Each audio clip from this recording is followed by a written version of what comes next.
Hello everyone. In this session, we will discuss PGT Chemistry's previous year question paper. ये specific जो question ये जो question paper आया है, ये जो क्वेश्चन पेपर डिस्कस करेंगे हम अभी, ये आया था 2018 के इवनिंग शिफ्ट में, आई थिंक। हाँ, इवनिंग शिफ्ट में आया था 2018 जुलाई में। और ये वो एग्जाम है जो पीजीटी फीमेल्स के लिए था। ठीक है, लेकिन क्वेश्चन सेम ही होते हैं, है ना। क्वेश्चन का साइड टाइप सेम ही होता है। तो हम डिस्कस करेंगे post previous year questions from PGT chemistry, not TGT, PGT chemistry और 2018 बैच। ठीक है, लेट्स स्टार्ट। तो जो पहला क्वेश्चन है, और इसमें से ना हम सिर्फ केमिस्ट्री के क्वेश्चन डिस्कस करेंगे, क्योंकि जो पूरा पेपर होता है उसमें बाकी बहुत सारे और सब्जेक्ट भी होते हैं, उसमें से सब्जेक्ट डिस्कस कर रहे हैं। ठीक है, हम सिर्फ केमिस्ट्री डिस्कस करेंगे और कुछ डिस्कस नहीं करेंगे। तो और ये जो नंबर आप ये देख रहे हो 11 12 13, ये क्वेश्चन के बीच के नंबर है। क्वेश्चन पेपर के अंदर ये नंबर थे इन क्वेश्चंस के, और वहां से निकाले गए हैं। तो पहला क्वेश्चन है हमारे पास, the bond order of NO molecule is 2.5, the bond order of NO plus is expected to be what. ठीक है, तो आपको पता है बॉन्ड ऑर्डर क्या होता है। बॉन्ड ऑर्डर का मतलब होता है एक्स और वाई, एक दो केमिकल कंपाउंड, उनके बीच में बॉन्ड बन रहा है।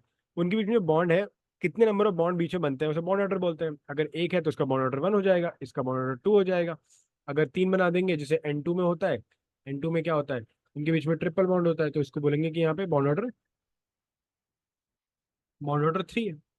अब यहाँ बॉन्ड ऑर्डर 2.0 है। 2.0 कैसे आता है, तो उसका एक रेफरेंस है। अगर आपको याद हो, और याद नहीं है तो मैं रेफरेंस दे देता हूँ। हम एक टॉपिक रिवाइज आप एक टॉपिक रिवाइज करेंगे जिसको बोलते हैं MOT, मॉलिक्यूलर ऑर्बिटल थ्योरी। और मॉलिक्यूलर ऑर्बिटल थ्योरी में हम बॉन्डिंग और एंटी बॉन्डिंग सॉल्व करते हैं। पूरा तो सॉल्व नहीं कर पाएंगे हमें भी, तो ये रेफरेंस है आपके लिए कि हम बॉन्डिंग और एंटी बॉन्डिंग सॉल्व करेंगे। और फिर फॉर्मूला यूज करते हैं। बॉन्ड ऑर्डर का एक फार्मूला होता है, bond order is equal to number of electron in bonding electron minus anti bonding electron divide by 2। तो सॉल्व करने के बाद जो नंबर ऑफ इलेक्ट्रॉन्स आते हैं उसको हम बॉन्ड ऑर्डर बोल देते हैं, जो नंबर ऑफ बॉन्ड आते हैं उसे बॉन्ड ऑर्डर बोल देते हैं। फॉर एग्जांपल, अगर आप NO के लिए सॉल्व करोगे, ये जो 2.5 दे रखा है, तो ये कैसे आता है, ये कैसे आता है 2.5, तो ऐसा होता है कि हम सॉल्व करते हैं। इसकी वैल्यू कुछ आती है, आई थिंक 8 और 5 आती है। 2 से डिवाइड करते हैं और फिर we will get the answer. Sorry sorry, यहाँ पे 8 और 3 आता है। यहाँ लिख लेते हैं दोबारा। जब मॉडल सॉल्व करते हैं NO का,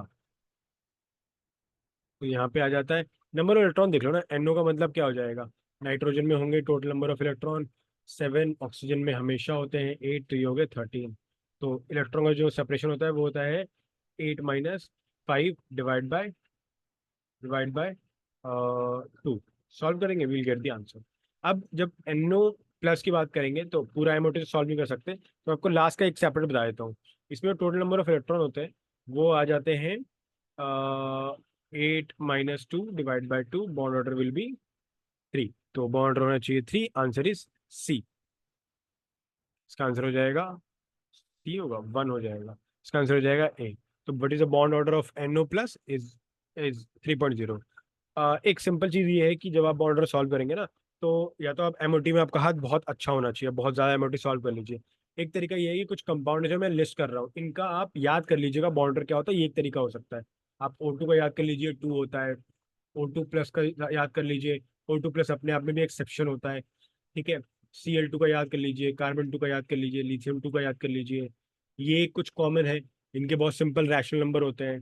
फिर कुछ ऐसे बॉन्ड ऑर्डर है जिनके बॉन्ड ऑर्डर जीरो होते हैं। जैसे हीलियम 2 का बॉन्ड ऑर्डर जीरो होता है, बेरिलियम 2 का जीरो होता है, इसलिए एग्जिस्ट भी नहीं करते। तो काफी सारे ऐसे कंपाउंड्स हैं, मॉलिक्यूल्स हैं specially, ionic and non ionic, जिनका बॉन्ड ऑर्डर आप याद कर सकते हो। ठीक है, आइए let's talk about next question. Question number 12 बोलता है, the hybridization of carbon atom in graphite is what. sp3, sp2, sp या D2sp3। क्योंकि हमें दिख रहा है कि D2sp2 हो ही नहीं सकता। क्यों नहीं हो सकता, क्योंकि carbon is a member of second period. ध्यान से याद रखेंगे, सेकंड पीरियड के पास सिर्फ K और L शेल होते हैं। K के पास 1s होता है, L के पास 2s होता है, 2p होता है, 3d होता ही नहीं है। तो कभी भी जो जो भी एलिमेंट होगा जो सेकंड पीरियड से बिलोंग करेगा, मतलब के लिथियम 2, नियॉन, इनके पास D ऑर्बिटल होता ही नहीं है। इसलिए आपको याद होगा कि इनका साइज हमेशा छोटा होता था जब हम लोग क्लास 12 में पढ़ते थे, anomalous behaviour of of second period element, तो उसमें यही पढ़ते थे। तो इन तीनों में से कौन सा होगा। एक तरीका यह है कि आप इसका हाइब्रिडाइजेशन सॉल्व कर लो। आप इसका पहले सॉल्व करो कि ग्राउंड स्टेट इलेक्ट्रॉनिक कॉन्फ़िगरेशन क्या है, फिर आप सॉल्व करो एक्साइटेड स्टेट इलेक्ट्रॉन कॉन्फ़िगरेशन क्या है, फिर आप सॉल्व कर लो। बट फॉर द टाइम सेक याद रख लेंगे, ग्रेफाइट का जो हाइब्रिडाइजेशन होता है उसकी वैल्यू होती है sp2। अभी याद कैसे रखना है, डायमंड और ग्रेफाइट दो इंपॉर्टेंट एलोट्रॉप होते हैं कार्बन के, और उनमें काफी डिफरेंस होता है। ग्रेफाइट जो होता है वो पोलर होता है, फिर कंडक्टर ऑफ इलेक्ट्रिसिटी होता है। तो अगर ग्रेफाइट के पास फ्री इलेक्ट्रॉन्स नहीं होते तो वो कंडक्टर ऑफ इलेक्ट्रिसिटी नहीं होता।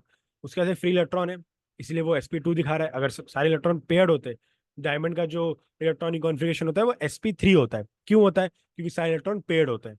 डायमंड में सारे इलेक्ट्रॉन पेयर्ड नहीं होते, सॉरी ग्रेफाइट में सारे इलेक्ट्रॉन पेयर्ड नहीं होते, और इसी वजह से डायमंड जो होता है वो sp2 कॉन्फ़िगरेशन दिखाता है। ये एक डायरेक्ट फैक्चुअल क्वेश्चन है, सॉल्व करने की खास जरूरत नहीं पड़नी चाहिए।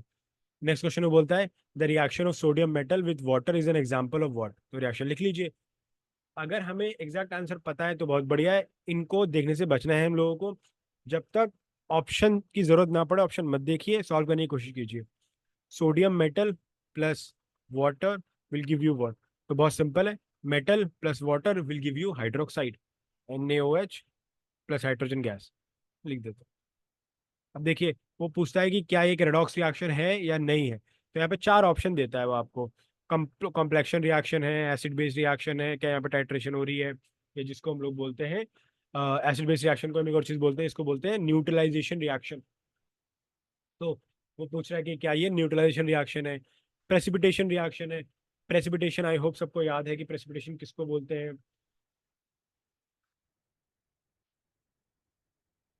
तो प्रेसिपिटेशन का मतलब ये है कि सिर्फ प्रेसिपिटेट फॉर्म हो जाए, वो आमतौर पर तभी होगा जब वो सॉल्ट फॉर्म होगा। यहाँ पे एक गैस फॉर्म हो रही है और एक लिक्विड फॉर्म हो रहा है। तो हम इसे नहीं कह सकते अ, कि ये एक प्रेसिपिटेशन रिएक्शन है। रेडॉक्स रिएक्शन के लिए हमें चेक करना पड़ेगा। चेक क्या करेंगे? हम चेक करेंगे ऑक्सीडेशन नंबर। वैसे ऊपर लिखना होता है, जगह नहीं है तो मैं नीचे लिख रहा हूँ। ऑक्सीजन जो होता है सोडियम जो है वो जीरो हो जाएगा। क्यों हो जाएगा जीरो? क्योंकि वो अभी अपने एटॉमिक स्टेट पे है। हाइड्रोजन यहाँ पे +1 होगा, इलेक्ट्रॉन लूज कर रहा है। या -1 हो जाएगा ऑक्सीजन, क्योंकि इलेक्ट्रॉन गेन कर रहा है। या सोडियम +1 हो जाएगा क्योंकि इलेक्ट्रॉन लूज कर रहा है ऑक्सीजन को। हाइड्रोजन जीरो हो जाएगा, और ये हो जाएगा +1, ये हो जाएगा जीरो। तो अगर हमें प्रूव करना है कि कोई रिएक्शन जो है वो रेडॉक्स रिएक्शन है, तो उसका एक सिंपल सा एग्जाम्पल है कि हमें उसमें ये दिखाना पड़ेगा कि उसके अंदर ऑक्सीडेशन हो रहा है और रिडक्शन हो रहा है। अगर ऑक्सीडेशन रिडक्शन हो रहा है तो हम उसे बोलेंगे कि भाई ये रेडॉक्स रिएक्शन है, और अगर उसमें ऑक्सीडेशन रिएक्शन नहीं हो रहा है तो हम बोलेंगे ये रेडॉक्स रिएक्शन नहीं है। देखो, ऑक्सीजन का यहाँ पर कोई चेंज नहीं हो रहा है, लेकिन hydrogen is technically getting reduce. Oxygen का इलेक्ट्रॉन का गेन हो रहा है, और सोडियम इलेक्ट्रॉन लूज कर रहा है तो उसका ऑक्सीडेशन हो रहा है। तो हम बोलेंगे एक रेडॉक्स रिएक्शन है। ठीक है। एसिड बेस क्यों नहीं बोला? क्योंकि ये बेस नहीं है। ये तो एसिड बोल सकते हैं अगर यहाँ पे NaOH होता। तो वाटर बीइंग एम्फोटेरिक, याद रखेंगे वाटर न्यूट्रल नहीं होता है, वाटर एम्फोटेरिक होता है। डिपेंड करता है कि कौन सी कंडीशन प्रोवाइड कर रहे हैं, उसके आप से वो कंपाउंड आपको दे देता है। तो water is amphoteric compound, water is not acidic और बेसिक। डिपेंड अपॉन मीडियम वो चेंज करता है। बट ये मेटल है, मेटल तो अपने आप में एसिडिक बेसिक नहीं होता। मेटल ऑक्साइड होता, मेटल हाइड्रोक्साइड होता तो अलग बात होती। ठीक है, आइए नेक्स्ट क्वेश्चन है हमारे पास। Which of the following complex is diamagnetic. Revise करेंगे, डायामैग्नेटिक किसको बोलते हैं? मैग्नेटिज्म 5 टाइप का होता है, या कहें दो पार्ट होता है मेन, एक परमानेंट और एक टेम्परेरी। परमानेंट 3 टाइप का होता है, फेरोमैग्नेटिक, फेरीमैग्नेटिक, एंटी फेरोमैग्नेटिक। ये हमारा कंसर्न अभी नहीं है, लेकिन फिर भी रिवाइज करा देता हूँ, याद रख लीजिएगा। परमानेंट मैग्नेट वो होते हैं जो मैग्नेटिक प्रॉपर्टी हमेशा शो करते हैं, जैसे आयरन दिखाता है हमेशा, जैसे कोबाल्ट दिखाता है हमेशा। तो परमानेंट मैग्नेटिज्म जो होता है वो 3 टाइप का होता है, फेरोमैग्नेटिज्म, एंटी फेरोमैग्नेटिज्म और फेरी मैग्नेटिज्म।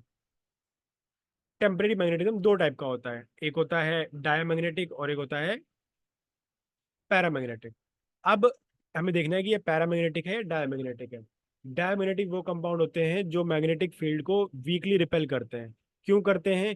क्योंकि इनके पास होता है absence of free electron, not electron, free electron. तो हमें चेक करना है इन चारों में से किसके पास बिल्कुल भी फ्री इलेक्ट्रॉन नहीं है। जिसके पास ये बिल्कुल फ्री इलेक्ट्रॉन नहीं होंगे, जिसके सारे इलेक्ट्रॉन पेयर्ड होंगे, हम मानेंगे कि वो डायमैग्नेटिक है। अगर इलेक्ट्रॉन फ्री नहीं हुए, अगर फ्री अगर इलेक्ट्रॉन फ्री हुए तो पैरामैग्नेटिक।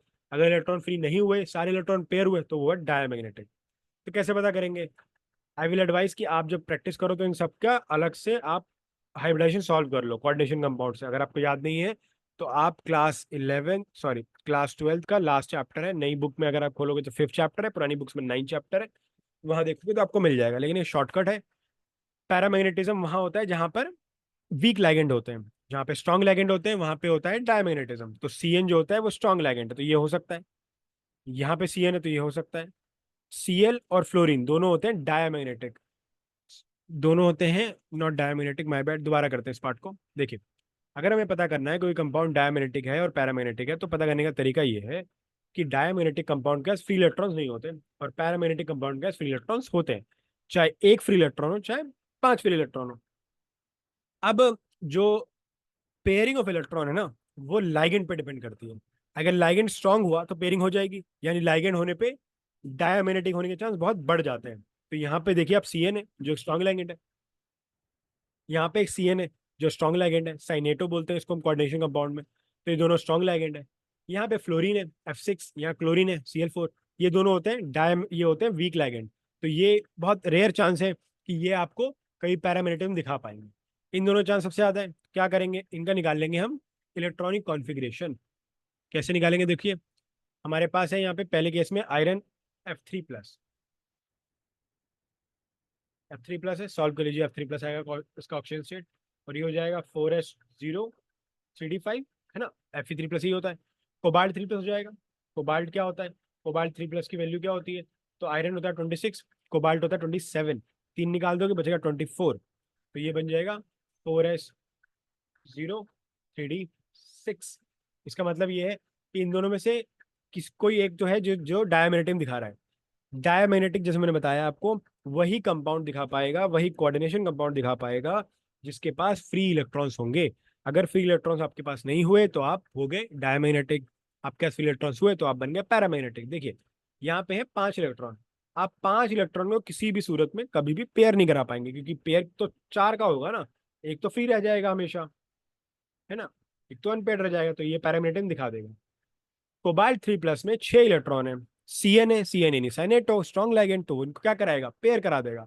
तो मतलब डायमैग्नेटिक कौन सा हो गया, ये हो गया पैरामैग्नेटिक। ये भी सॉल्व करोगे तो पैरामैग्नेटिक आएगा, ये भी पैरामैग्नेटिक ही आएगा। सॉल्व करके देख लेना, ये एनसीईआरटी के क्वेश्चन है, बहुत डायरेक्ट क्वेश्चन है। Now let's take a look on the last question for the session. और यहाँ पे वो बोलता है oxygen state of chromium in CrO5। इसमें टाइपो एरर है प्रॉबेबली, मतलब क्वेश्चन पेपर के अंदर हो सकता है, क्योंकि CrO5 पॉसिबल नहीं है, क्योंकि CrO5 का मतलब है x-10 = 0, x = +10 नहीं हो सकता। ठीक है, तो यहाँ पे या तो 2 होगा या फिर ये 2 ही होगा ये, क्योंकि CR2O5 कंपाउंड होता है। ठीक है, लेकिन नहीं है तो हम सॉल्व कर लेंगे। अब इसकी जगह पे मैं आपको दूसरा क्वेश्चन सॉल्व करके दिखा देता हूँ, ताकि आपका ऑक्सीजन स्टेट रिवाइज हो जाए। सपोज करते हैं हमारे पास है K2Cr2O7, इसको बोलते हैं पोटेशियम डाइक्रोमेट। हम इसको ले लेंगे 2, क्योंकि पोटेशियम की कॉमन ऑक्सीजन स्टेट 2 होती है, +2x-14 = 0, क्योंकि ऊपर कोई चार्ज नहीं है, और 7 ऑक्सीजन है, तो x = आ जाएगा +7, सॉरी +6। तो क्रोमियम +6 की हो जाएगी, क्रोमियम की ऑक्सीजन स्टेट हो जाएगी +6। This is the value we needed. Next session में हम सेम एग्जाम के और क्वेश्चन करेंगे, हमारे और क्वेश्चन है बहुत सारे, और ये मैं आपको लिंक दे दूंगा, आप डाउनलोड कर लें PDF। That's all for this session, see you next class.